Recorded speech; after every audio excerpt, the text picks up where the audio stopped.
You have it with you every day. You probably feel lost without it. But do you know how technology is affecting our society?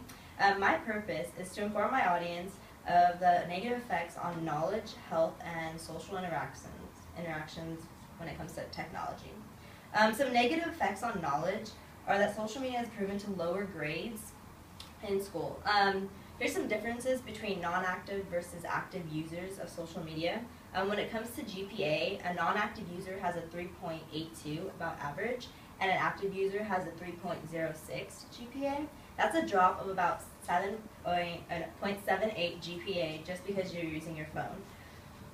Effects while studying is it causes about a 20% drop in your test grades, which is 2 letter grades when you use social media while trying to study at the same time.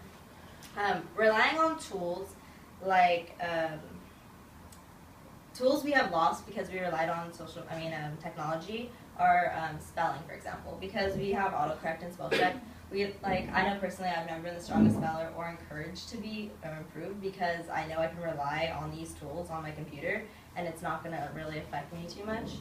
Also, we talk a lot of slang, so like that's come into our writing. I've noticed I'll write things that I shouldn't and they're not professional to write in my papers. Another skill we've lost is reading a map. Just like I have no idea, I cannot tell you how to get somewhere on a map. Like I use my GPS for everything. I'm horrible with directions, but I have that with me every day. I'd honestly feel lost without it, and yeah. Memorization is another skill we're losing because we tend to rely on our phones too. Like we'll write notes in there or phone numbers. I know maybe 5. I don't know about you guys, but it's becoming a real big problem. Negative effects on our health. On our eyesight, we're having a lot of effects. Spending a long time looking at a bright screen causes discomfort, Dr. Sugarman stated. And yeah, he said dry eyes are caused by reduction of blinking when looking at something for a long period of time. Also, eye strain is caused from the same thing. Another effect on eyesight is actually we get a lot of headaches and migraines because we are looking at that screen for so long, and people don't realize that. Dr. Sugarman states people don't always realize ocular discomfort can be a result of too much technology. Technology also has effects on obesity. So like as a kid, I remember playing outside a lot, but once I got older and got my phone, I was indoors all the time. Like those neighborhood friends, I don't see it as much around my neighborhood like when I was a kid. And that's kind of sad. Also, we use technology to get everywhere, whether we're in cars, buses, wherever. We're not walking like we would have back in the day.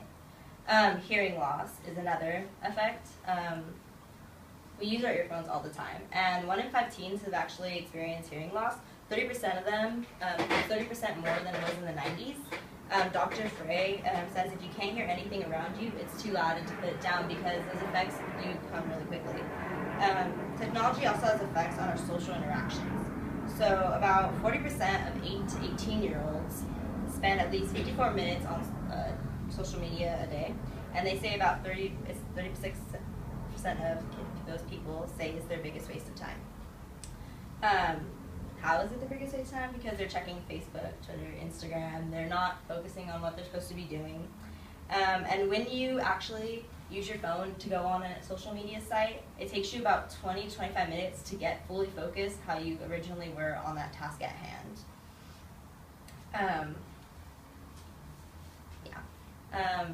Less in-person interactions. So some statistics found by Digital Future. So 34% of people on social media are on social media instead of spending time with their family at home.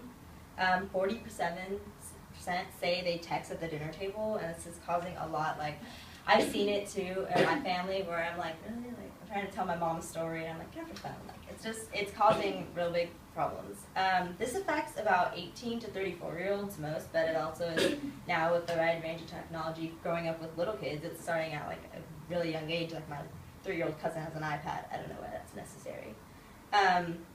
It's showing a big difference in the last 20 years because originally coffee shops used to be used for mingling. Now, I remember my cousin, Mary Grace, oddly enough, I'd see her at the coffee shop at Starbucks all the time with her friends in a huge group. Now I'd never see that, but she's like on social media every single day. and keeps in contact that way. Which, I mean, it has its benefits, but at the same time, you're losing that social interaction, that face-to-face experience. Hanging out with friends, for example. I remember when I was younger, there was no distractions like on your phone when you were a kid. You were just with your friends to hang out with your friends. But now I go out with my friends and I see everyone just texting, and I find it personally rude because we're losing that time together. It's like, why are we hanging out if we're not meant to be actually talking? Like, I find it really pointless. Like, we're sitting in a room together, like on our phones, like looking at other people's lives. I don't know. So we need to like realize that the effects it's having on our social lives. Also nowadays you know people before you actually know them because of social media. So it's causing us to really have perceived like notions of people, and that's not good because we need to go back to just relying on when we meet someone. People need to stop relying on social media because of the negative effects it has on society and our knowledge, health, and social interactions. My purpose is to inform my audience of the negative effects of technology because it's happening to them and their age group. Imagine all forms of technology stopped working. How lost would you really feel? I challenge you today to just try to not rely on one source of technology that you use and see the difference it can make in your life. Any questions? Are there any social apps that are worse than others? I think right now Facebook and Twitter are very, very big in our in social media, because I know that, especially being in college, like we use Facebook for my sorority all the time, and it is constantly like going off, and I'm always checking it, and I've found that to be a big distraction.